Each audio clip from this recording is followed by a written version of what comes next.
I'll introduce the panel and then we're going to deep dive straight into colour. So Sophie Robinson, I'm sure you all know Sophie. She's TV presenter, designer and colour officially and self-confessed bonkers about colour. Sophie's got a TV programme, a new TV series coming out on design, so do look out for that. Next to Sophie we have Claire Vallis. Claire is the creative director across all the Sanderson brands and has been with the business a long time and knows all the brands intrinsically.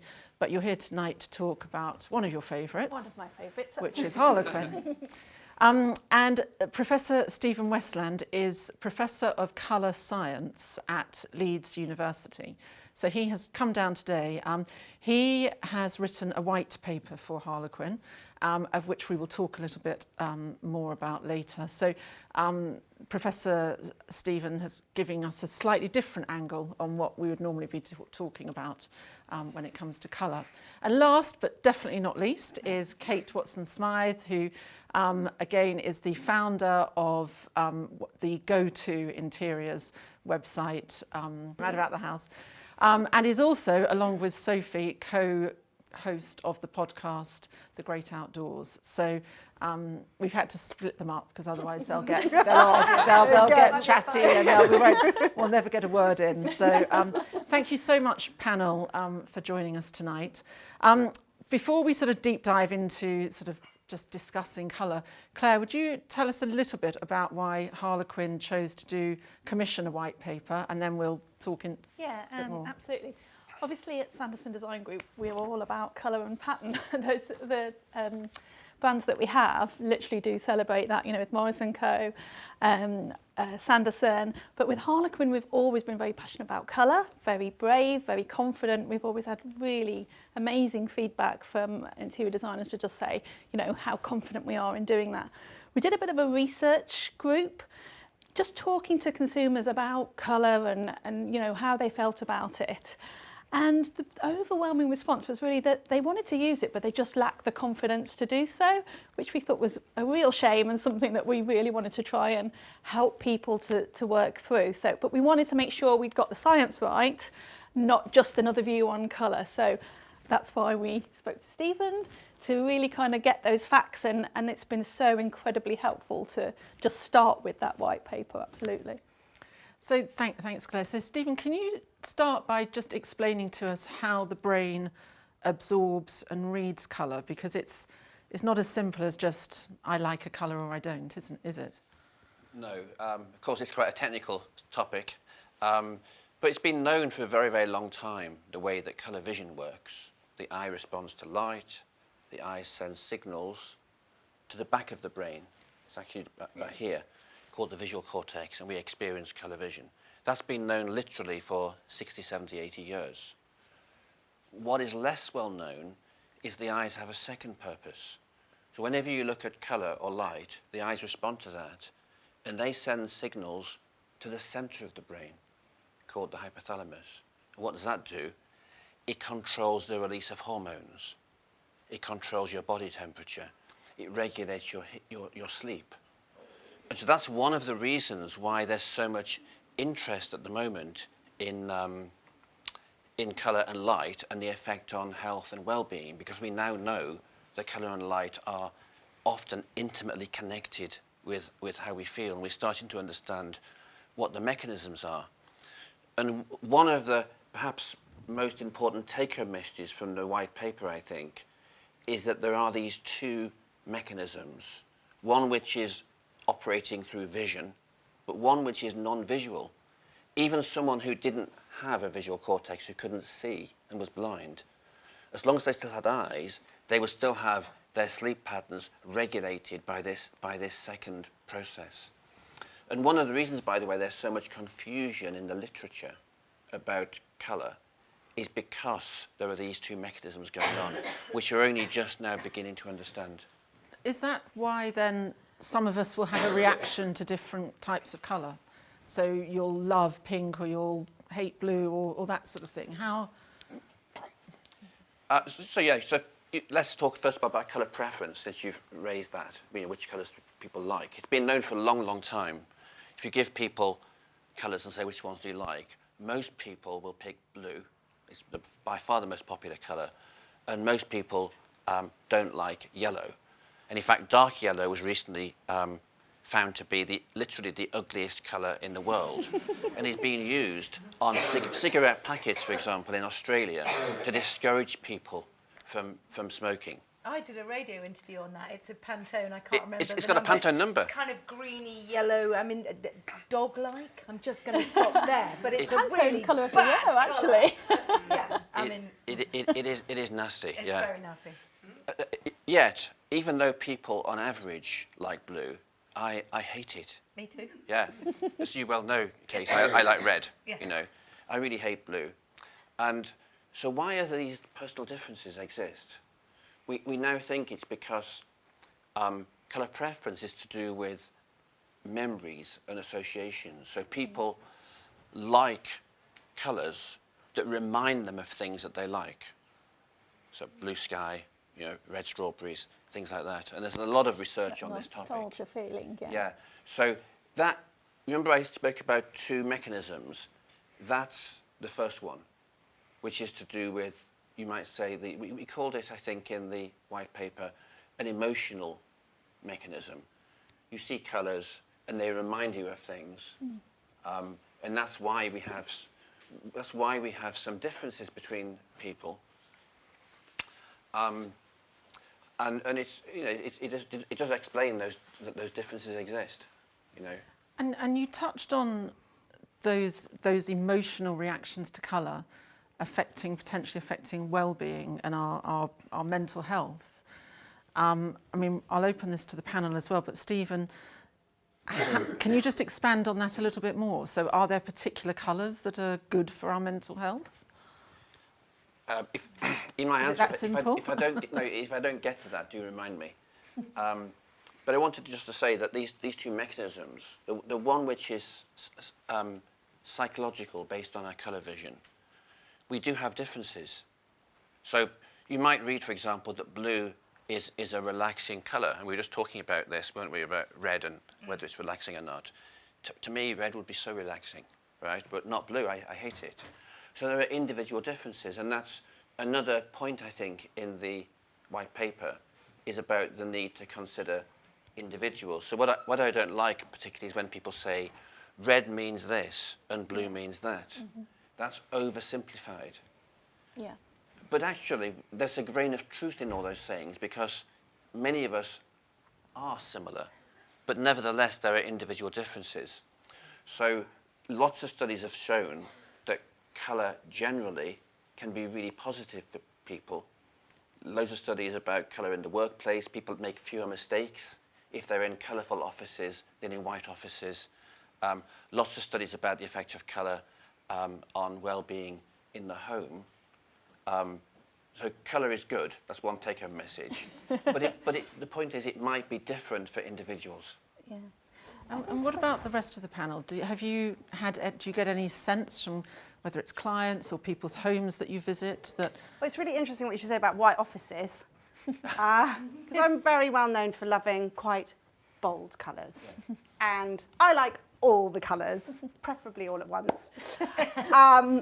And yeah, so my house is very colourful, and I came to design my office, and I just came over with do you know what, I'm going to do it all white. I'm going to go all white in my office, because this is my creative space, this is where I create my designs, this is going to be my blank canvas, and then I'm going to hang my mood boards and pictures, and I'm going to have plants, and I'm going to bring colour and accessories, and it's just going to be this white canvas. And so I decorated it white, and I just hated it in there. I never wanted to go in there. I kept adding more mood boards and pictures on the walls, and I just didn't, and I was really uncreative, and I was really uninspired. And so I went completely the other end. I went for this mad acid bubblegum pink with lime green, purple, orange, chintz flowers. Chintz flowers. I got patterned curtains. This is my favourite colour, blue. Sorry about that, Stephen. I'll take the blue. You're in the majority, by the way. So yeah. And now, and it is an assault on the senses. It's a full-on pattern clashing Maximus den, and I'm hugely uplifted and creative in there. So I think, I think a lot of people, sometimes even myself, like, hello, who even am I, thought that a white, clean space would be good for creative inspiration. We had that, so we were recording an episode of the podcast and Sophie had a flat in Brighton, which was a holiday let, and she was very pleased about having just redecorated it with some quite strong wallpaper. I think there was emerald greens and golds and flowers and purples and pinks, and then she threw in a sofa that was with the different colours thrown. See, I can't leopard print carpet. I can't even breathe. And a leopard print carpet. And we went to film the podcast in there, and we'd been sitting there for about 10 minutes, and I was inexplicably in a fury. I mean, I just was really cross. It was just before Christmas. And Sophie, and our producer, was also called Kate, we kept saying, what's the matter with you? I was Christmas and everything. I'm really angry. We did this podcast quite fast.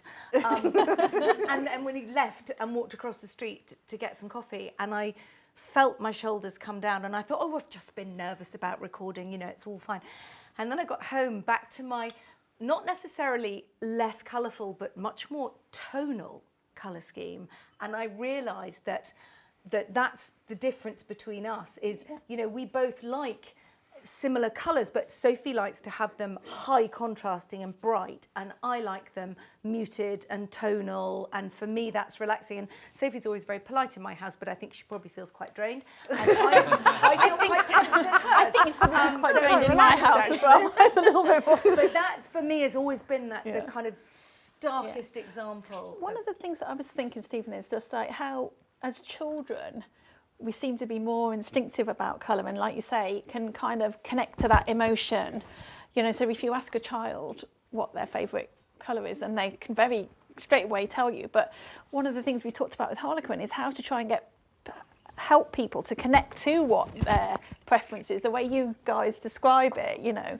I think a lot of our interior designers will say that actually people just, and it's not about putting some people in boxes, it's just they're not really sure anymore because maybe they've got so much influence around what is on trend or what will make their house sell, or, you know. There's almost it's a sort of nature nurture, isn't it? Yeah. Is there a, you know, how do you get in touch with the colours that you genuinely like versus the colours? I think we were talking about it the other day, weren't we, when we were saying probably none of us grew up loving grey walls, and yet for about 10 years we've all wanted grey walls. Except Sophie. Except Sophie. And me. You were right all the time, Sophie. So that's trends influencing us. I've got an anecdote about that actually, because I know you're going to have some brilliant insight, but just to sum up exactly what you're saying, this new TV show that I've been filming all summer has been about people who live in beige boxes going, you know, there's been a lot of that going, I can't cope, I want colour, I don't know how to use it. And me and the team have been going in and transforming people's homes with the power of colour for the enjoyment of TV. I mean, nothing makes a better reveal. And we had this contributor and all the producers were so excited. You're going to love this couple. They're so up for it. They're so mad for it. Look at their tester tape. And she's there going, oh, I'm just mad for like leopard print and kind of like monkeys and palm trees and like zebra heads. And her husband sat next to her going, so TV producers are like, well, there's going to be conflict. Anyway, so then, you know, I put a scheme together based on what they've said. I go and meet them. And I hadn't even shown them the presentation yet. And she goes, oh, you know all that stuff I said about leopard print and zebra? And, well, I just saw it on Instagram, and actually it's just not me at all. It's just like that, backpedal. And I think that probably happens a lot. People see something. I won't ruin the show, but it was quite a lot of work to find out what she did actually like. Yeah. And I think that is exactly it. You know, just to be able to describe what you like. I mean, part of the idea for the quiz was not just it's a bit of fun, but also just to try and get people to look at something and do you like that? How do you feel when you look at it? Because they can't necessarily describe what it is they want or how they want the room to feel without seeing something. But I think that's the key point you make is, and I think people get lost in that. It is about how you feel when you look at a colour. You know, it's fine to love a colour just to look at it and love it, but you have to bring your emotions into it and then, you know, match how you feel about the colour to the mood you need in the room. So Sophie goes into her you know, bright, high contrast office and feels, you know, she's really ready to kick ass and start the day and do some work, and I'm just ready to have a fight with someone. And I need, you know, I'm mostly a writer, I'm quite solitary, I can't have the radio, I never listen to music, I need it to be much calmer all around me and to not be fighting with my interiors. And I think, you know, we could both look at a colour pink and love it for different reasons. And I might say, I want that pink, you know, in my office because it will make me feel relaxed. And Sophie might love the same colour and want it in her bedroom because she wants to sleep in that room, but it would finish her off if she had it in the office. And I think it's about how the colour makes you feel. So in some ways, it'd be nice if people would focus on what they like, if they had the confidence to do that and worry less about trend. Yeah. Same is true, by the way, in the fashion industry for clothing. I wish people would stop worrying about what's on trend and just buy what they like. But it's so hard, isn't it? Because it's you know, we all start off with that, well, we're not going to follow trends because it's about what you like, but it's also what can you buy? I mean, I remember years ago wanting a green polo neck. Could I find one? Only navy blue. And then, you know, because, and so I think you are fed the trend so much that you then, you can become used to them, or it's very difficult to decide if you do like it. It starts very young. You know, my son, when he was 3 or 4, his favourite colour was pink, which I also love pink, I love it. And we had a pink sleeping bag, all sorts of pink things we bought for him, most of which we had to throw away or give away. Because as soon as he went to school, he came back and said, Dad, my favourite colour is not pink anymore, it's blue. Right? And now he wouldn't be seen dead wearing pink, and I think that's rather sad. And you may know there was a campaign a few years ago called Pink Stinks, which is about this whole business of pink being associated with females and blue with boys. But children are being bombarded with this stuff from the age of 4 and 5, and they notice trends also.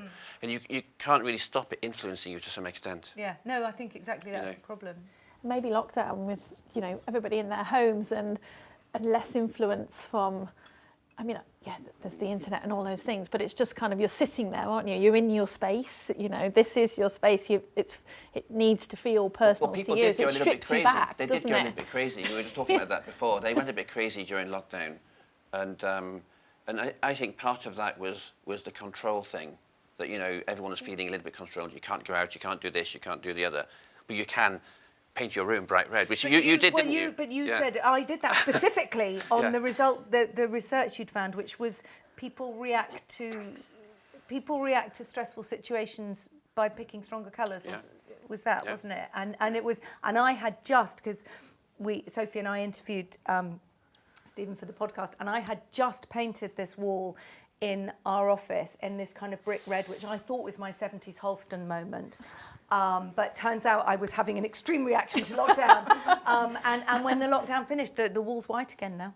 It's because of cream, but it You're very sad, you know. No, I'm very happy, because I know you love it in there, but it was a red wall and it happens to have the exercise bike in front of it, and I just walked in one morning and went, it's Virgin Active, and it had to go.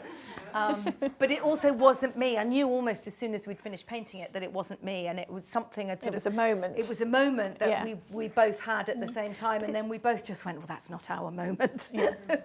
So as designers, what is more important?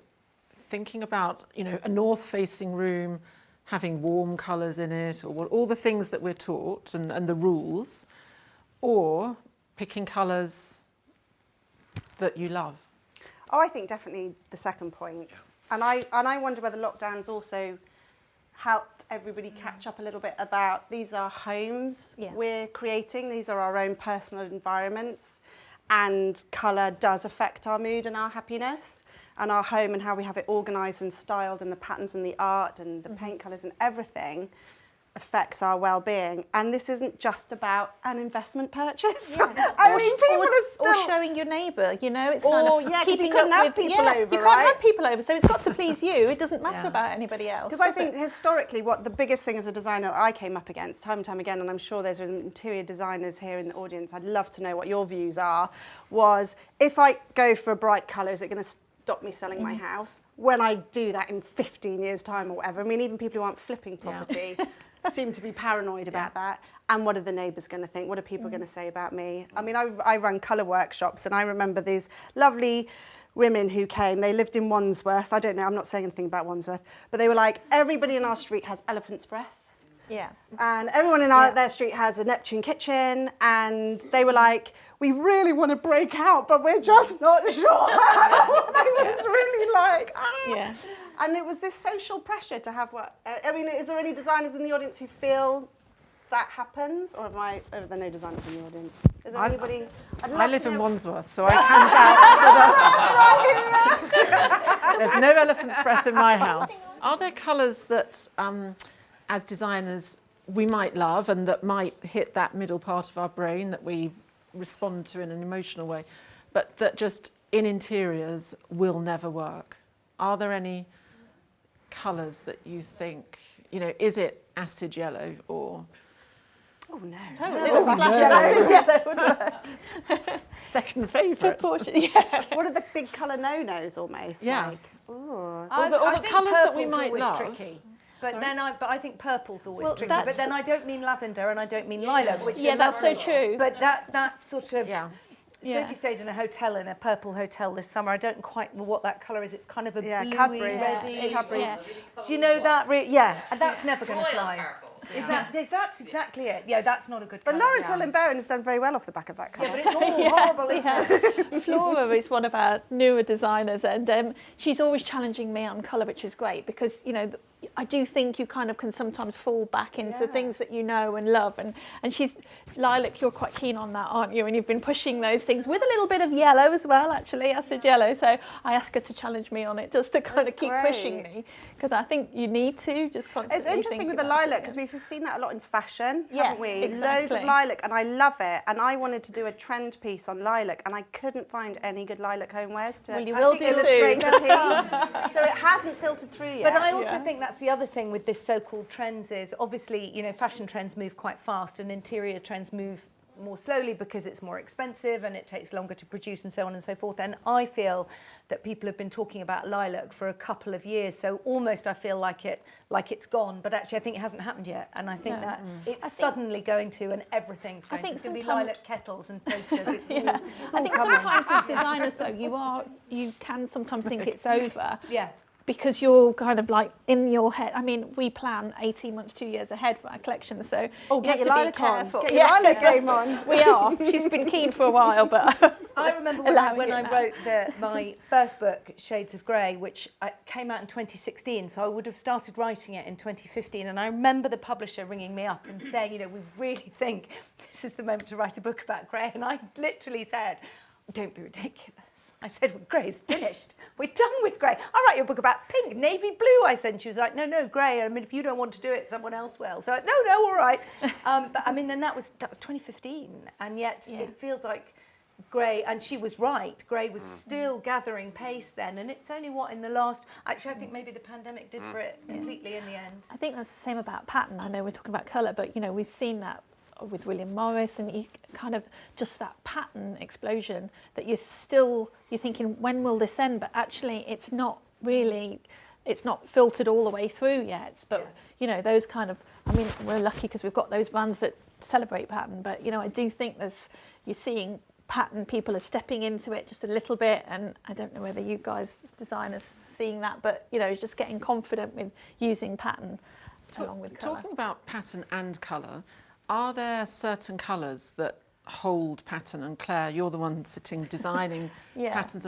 Are there certain colours that just work beautifully with patterns? Well, I would actually say does the it other not way work? round. Okay. What I would say is, certainly as a designer, and I've been doing it a long, long time, if you get a pattern that takes colour, and I would reference things like Willow Bough from William Morris, for instance, or Sumi, or the new Melora, if you can throw colour into it and it just works in every colourway, we always say that's going to be a winning design, because you don't have to fight it. Sometimes if you put that combination doesn't work, and you have to tone that, and then that doesn't work as a design. But if that design takes colour just really easily, and what's great now is you can do that digitally without having to engrave it, so that really helps, then we always think that's going to be a winning design. Because the new collection, which is just, there's little glimpses of it around here, there's a lot of pattern and colour. Yeah. And that's a challenge in itself as well. So how does one work, how does the brain absorb colour as pattern, if that makes sense? I don't know, Stephen, I if, think if it's a like great if, place to start to find a sort of pattern and colour that you like. I mean, you can do that in your wardrobe as well, can't you? Open the doors and see what you like wearing, and you know, you're seeing so much in fashion, people wearing wonderful florals and things, just so exciting. So you kind of find a colour combination that you love, and then you can pick those things out, you know, and start to block colour somewhere else, and that can be done with anything really, you know, painting or a dress or... Well, I think that's a great piece of advice for everybody, isn't it? And I know designers do it all the time, but take a wallpaper swatch or a fabric swatch, or indeed a painting, a piece of artwork. Yeah. You might go to the V&A and see something, and that's the beauty of artists. Artists have the ability to put beautiful colour combinations together. Yeah. Someone like yourself who's literally doing it all day, every day, 27 We are slightly years. obsessed. You know, the Yoda of pattern combining. You know, that takes the struggle out for so many people. And I think some people don't realise. It's like, it's right, how do I put the colour together? Well, look, there's a whole load right there. Yeah. Start with that if you like that. Yeah. And one of those could be your paint colour, the other could be the sofa. And then don't get too tied in, and then start doing some random stuff and keeping it fresh. Yeah. And But I also think there's a lot to be said for your instinct. So I've said to people, you know, if you go to a department store and just sort of go through the clothing aisles, just grabbing things that attract you, don't think about, does it fit me, will it suit me? And you'll find, if you gather an armful of stuff, that actually everything is stripy, or all your florals are very big, or there will be a sort of theme to the style of pattern you like, and from there the colour. And I think we can get too bogged down in trying to analyse it, and actually the first thing should be just instinctively, you know, grab something, what are you drawn to, and then you can analyse it afterwards. And I think people get stuck at the first step by trying to overanalyze it before they've worked it out. I did a bit like that. I walked through a gallery once, or it was one of those big art exhibitions, and I was advised to just walk through and just take, without thinking, just take photos of everything that appealed, and at the end of it, narrow that down to 9 pictures on an Instagram thing, and yeah, you work out what your your thing was. It's really interesting because it sort of really honed it down. And they weren't necessarily things I would have bought, but it was a really interesting exercise to do to sort of understand your...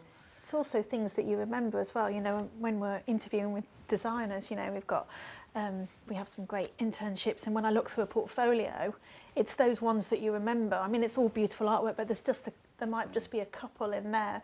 And there's I mean, I'd like to see an instinctive use of colour as well. And what's an instinctive use of colour? well, I would say that I don't know whether it can be taught, to be honest. So I do like to see in a portfolio just a combination of colour that just feels easy, that they're exploring.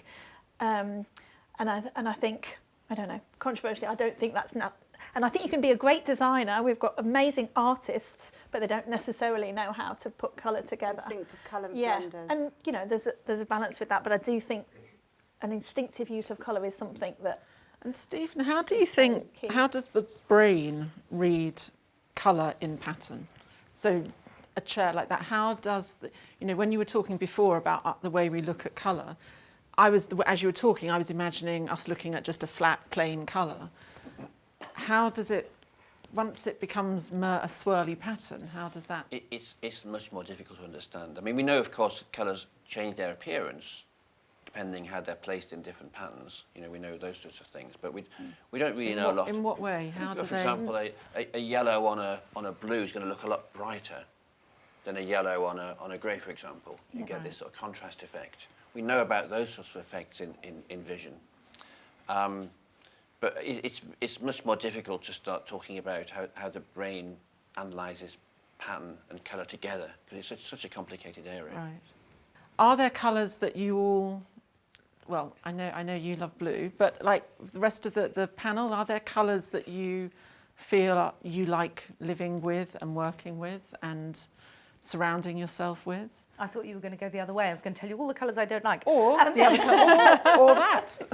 Well, yes, from both ends. I also, like Stephen, don't really do blue. I like dark, inky navy blues, but that sort of pale blue, sky blue, all those what I would call clean colours And I think they're sometimes referred to as spring colours. That really doesn't work for me. That daffodil yellow, that very clean, bright pink, any of that, I can't do any of that. I like my colours quite muddy and a bit grubby, and that's where I come in, is that more sort of darker. And then I'm fine as long as it's tonal. I probably like them all. But I mean, someone said, didn't they, there's no such thing as the wrong colour, it's just the wrong shade.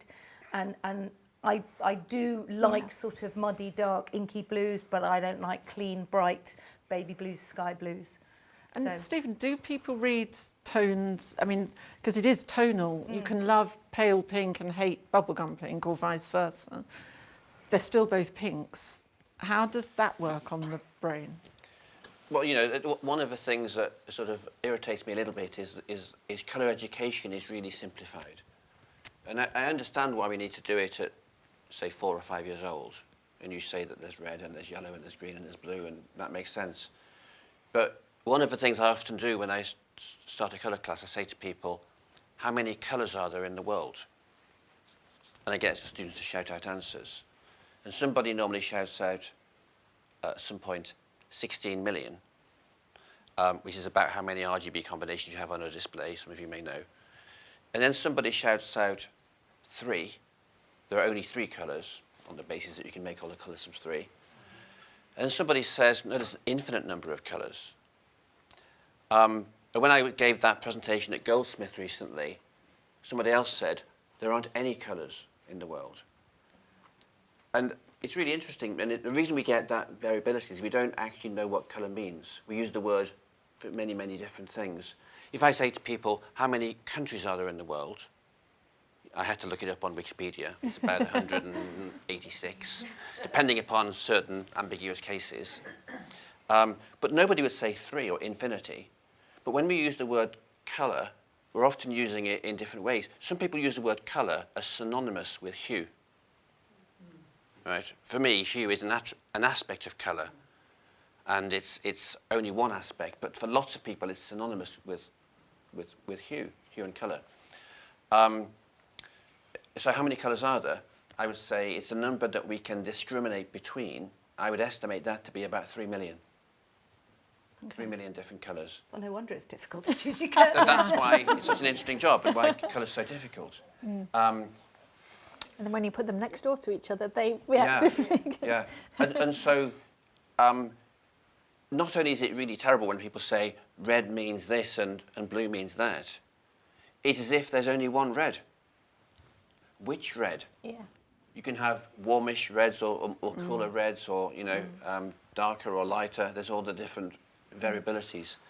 And we're only just sort of, we do some work on the other attributes of colour, sort of lightness or Munsell value for people of an older generation, and chroma or saturation. And we do work on this.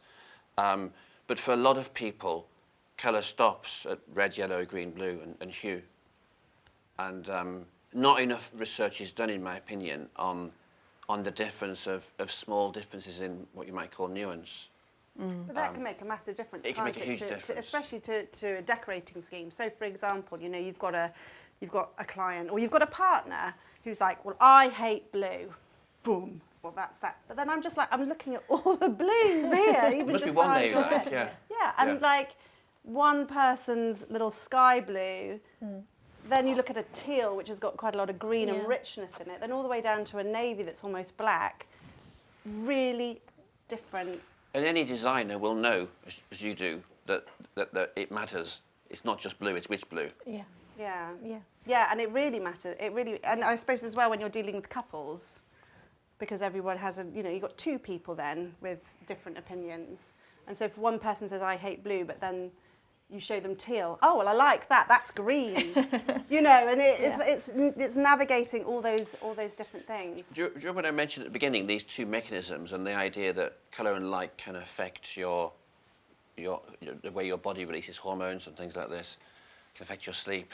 That's primarily caused by light rather than things that reflect like this. So it's caused by things like your smart pad or your tablet or your phone. So one of the things they found is that if you use your phone or tablet on quite a bright setting, probably anywhere after about 8 o'clock at night, you can actually measure the lack of melatonin in the body. You can actually measure it. The body starts producing, it starts producing melatonin about 7 o'clock at night. Okay. Reaches a peak about 1 o'clock in the morning, and then starts to reduce, and then the body starts producing things like cortisol about 7 or 8 o'clock. And if you're as old as me, you need to supplement that with coffee, several cups. So this process is the process of regulating our sleep. If you stare at really bright lights late at night, for example, we know it starts to affect your the hormones in your body, and it will affect your sleep. Even though you might think you're sleeping well, it's affecting what we call the deep sleep or the REM sleep. Lack of sleep is associated with the increased risk of cancer, heart disease, obesity, diabetes, learning disorders in children. It's a really big issue. But generally speaking, if you're talking about a room, a bedroom, or a living room, those colours are they're nowhere near as intense, if you measure them physically, as the colours you have on a screen that's 4 inches from your face. So this explains this seeming paradox. So I often say to people, blue is a very alerting colour. We've put people in blue rooms in our university at Leeds in the evening, and you can measure the effect on the body. We measure the brain waves, and you can see that they're becoming less sleepy on the blue light. We know it. Is that blue light rather than a blue painted room? Absolutely. Yeah. So how do you reconcile that with saying, for example, that you should paint your bedroom blue because it's quite a relaxing colour? Yeah, and Right. then also these night lights that have a little orange Yeah, and how do you yellow explain glow. that? So it's To help you reconciled sleep, because it's yeah. two mechanisms. So the two could be taking place at the same time, conceivably, but basically, when you have really bright light, that's going to affect that mechanism that goes to the centre of the brain, affect your body temperature, your hormones and things like that. But if you're just in a bedroom, for example, unless you've got huge lights all over the ceiling and the place is really bright, if you've got normal lights, the colours simply aren't bright enough to affect that second mechanism. So what's happening then is the first mechanism, the psychological one, the fact that we associate blue as being a restful, peaceful colour. And that you can start to explain these things that seem as if they're contradictory at first glance, once you start to see that these two mechanisms exist. So are you saying that if you just happen to find red relaxing, you could have a red bedroom and feel relaxed in it? I think so. A red painted bedroom? But what I'd say, a red painted bedroom, that's right. What I'd say is the idea that blue is relaxing is a rule, and I think, was it you talking about rules earlier on? These rules exist for a reason because they work most of the time, right? If I had to pick one of you at random and I had to design your bedroom and you said you wanted it to be very relaxing, what would I do? I'd paint it blue, right? Because that's most likely to work. But there will be individuals that will find blue less relaxing. Yeah. And one thing I liked about the, I just did it, by the way, the quiz. Did you? There's a sort of a, what's it called, a QR code on the wall there. I just did it. One thing I like about it is it's asking about what you like. Yeah. It's got that personalisation in there. That's so much the key to it, because it's not about putting people back into a box and saying, it's just trying to help them to connect with what they like, because as you say, I'd hope people have lost that a good ability. designer, and I'm not a designer by the way, so I should say that. I'd hope a good designer would come armed with all those rules, of course, and all of that experience and knowledge. But one of the first things they do probably is start talking to the customer. I'm sure that happens, about what do you like? Yeah, one of the feedbacks we've had from the quiz is that our retailers and our designers are actually using it when they go into somebody's home to just have as a starting point, just to talk about, because, perhaps it's difficult to get through to people and kind of people to connect with how they're feeling about how they want their room to be. So this is just a great tool for that. And we've had great feedback on that designers who have all the rules and have got the experience and put the colours together, but it's just that how do they really connect with the customer on what they want. So yeah, it's been really useful, and we didn't know you do these things, but interior designers have found it incredibly useful, so that's really exciting for us. It's been it's a fascinating, and I am going to just wind up our conversation now and before we go for questions. But having listened to what Stephen was just saying, I'm going to have to ask all of you, what colours are your bedrooms? Because I think it is going to be now quite revealing. Mine's turquoise, like a turquoise colour. It's working really well. It's quite newly decorated. That's your calm colour. Actually, nothing stops me sleeping, I have to say. But I can have all the iPads on and still sleep. I think it's a beautiful colour, Sophie's bedroom turquoise, but I couldn't in a bedroom. I'd love it in a dining room. And what's your bedroom mine colour? is very pale pink. Okay. Stephen? Well, mine is a very, very boring beige. And the reason for that is I've got a wife. So my job is understanding colour. But my sort of contribution to the colour selection in our home is minimal. That's another chat, I think. Yeah. So, it's very often the case. So, I would have far more bright and vivid colours if I had my way. And Claire, what's yours? And mine is pink. So it's pink, but I have a green velvet bed. So I've got a green I have a velvet bed husband as well. Yeah. My husband is perfectly all right with the pink. Oh, But fascinating. I would say my bedroom is south facing, and we went through a lot of pinks to find the right one, because that, I mean, as much as you were saying, the rules about which way does the room face, and it's nice to look at the colours that you want, but, we knew we wanted a sort of pale pink, but every pale pink we first took out of the box was coral or peach by the time the sun had shone through the window. And that, you mentioned the famous elephant's breath earlier. I had a friend who had a house painted in elephant's breath, and I thought it was a beautiful colour back in the days of grey. And I remember trying it in my house, and her house was north facing, and it was very cool, did look like an elephant. My house, it was just beige and sort of yellow beige, and it was horrible.